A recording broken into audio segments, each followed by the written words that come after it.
cukup terkejut nggak ngelihat jalur Cikampek yang luar biasa 15.000 orang begitu pulang kerja ini sekaligus long weekend langsung pulang kampung semua? Ya saya kira di luar dugaan ya, di luar dugaan dan memang alasan yang disampaikan oleh Pak Menteri tadi memang juga make sense ya, mereka sudah tidak pulang pada saat Idul Fitri dan kemudian memanfaatkan pulang pada saat Idul Adha.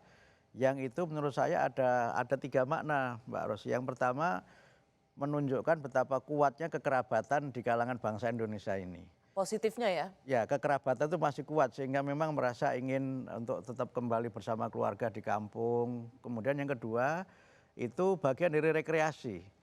Jadi jenuh selama berbulan-bulan begitu aja gitu. Jadi itu mereka ingin ada suasana rekreasi pulang kampung. Kemudian yang ketiga ya memang ada faktor di mana mereka ini dalam beberapa hal memang ingin untuk ada suasana baru, suasana yang berbeda dan kemudian tadi seperti juga dikatakan Pak Menteri, nggak apa-apa lah pulang, yang penting protokol kesehatan dipenuhi, toh situasinya juga sudah ada pelonggaran dan sebagainya. Tetapi memang ya saya kira dimensi-dimensi kultural seperti ini memang tidak mudah untuk bisa kita. Ada dilematis juga ya, di satu sisi ya, memang betul. Kemarin sudah dilarang, kalau sekarang dilarang lagi, sementara beberapa tempat tadi saya seperti katakan pada Pak Menteri Agama, mall boleh buka sekarang kan, tempat rekreasi mulai dibuka. Masa orang mau berlebaran haji masih dilarang untuk ke kampung halaman masing-masing? Ya, dan memang ada masyarakat tertentu yang mereka memang punya tradisi mudiknya itu pada saat Idul Adha bukan pada saat Idul Fitri. Ya. Mbak Yani mungkin bisa cerita karena banyak rata-rata yang kemudian menuju ke Madura, jembatan Suramadu itu luar biasa mobilitasnya karena ada istilah tradisi toron begitu? Tradisi toron, betul. Jadi tradisi toron itu adalah tradisi di mana masyarakat Madura pulang kampung kembali kepada keluarganya karena mereka kan banyak yang sifat diaspora ya di mana-mana tersebar bukan cuma di Pulau Madura saja. Jadi tradisi toron itu ada 3 tradisi biasanya, 3 hari besar ya, yaitu Idul Fitri, Idul Adha, dan Maulid biasanya kembali pulang. Nah ini adalah tradisi yang sudah turun-temurun dilakukan ya, toron itu maknanya macam-macam, bisa turun maksudnya dari atas ke bawah, dari tempat mereka bekerja kembali kampung halaman membawa hasil pekerjaannya.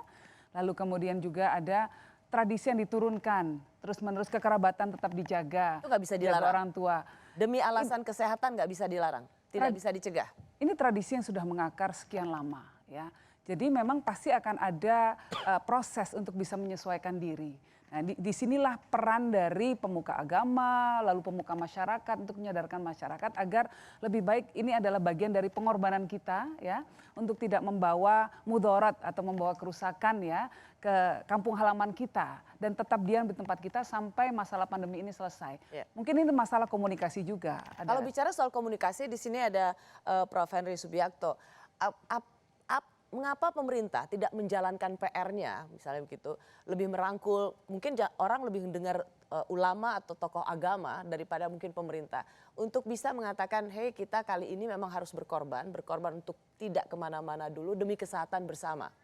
Ya, kalau kita lihat pada waktu Idul Fitri, sebenarnya komunikasi pemerintah, saya lihat ya, itu sudah mengajak para ulama, bahkan mungkin Mbak Rosi lihat, ada tokoh-tokoh yang selama waktu itu banyak yang berseberangan itu malah menyuarakan tidak mudik waktu itu ya. Waktu Idul Fitri itu ada tokoh-tokoh yang seringkali kritis pada pemerintah, itu ada Ustadz Abdul Somad, ada Ustadz Haikal, ngajak sama persis apa yang dilakukan oleh pemerintah. Tapi sekarang ini kan kita sudah dua bulan setelah Idul Fitri kan, memang ada kondisi yang berbeda. Masyarakat kita sudah sejak bulan April, Mei, Juni, Juli ini, itu kan boleh dikatakan kan pada posisi yang harus menahan diri, tidak boleh kemana-mana, mulai dilonggarkan kan bulan-bulan akhir-akhir ini aja, mulai dilonggarkan. Nah ada kejenuhan, apa yang disampaikan oleh Pak Mufti itu tadi betul Pak Mufti. Ada kejenuhan, ada kebosanan, bahkan sekarang ini muncul mekanisme permisif ketika melihat orang pada tidak hanya pulang kampung, tapi yang di kota pun mereka kumpul-kumpul. Naik sepeda, kumpul-kumpul ternyata kena, kan begitu kan. Ini kan ada permissiveness yang muncul di masyarakat kita, termasuk mungkin ada keengganan juga bagi pemerintah kalau sekarang dilarang ya, dilarang gitu. apalagi ini masalah agama dilarang, itu kan agak sensitif. Ya, Ini persoalan sensitif ini. Ya, persoalan komunikasi juga Ya, sebenarnya. persoalan Dan itu yang komunikasi tadi juga. saya anggap bahwa kenapa pemerintah tidak cukup memiliki komunikasi yang solid dan utuh tentang soal ini.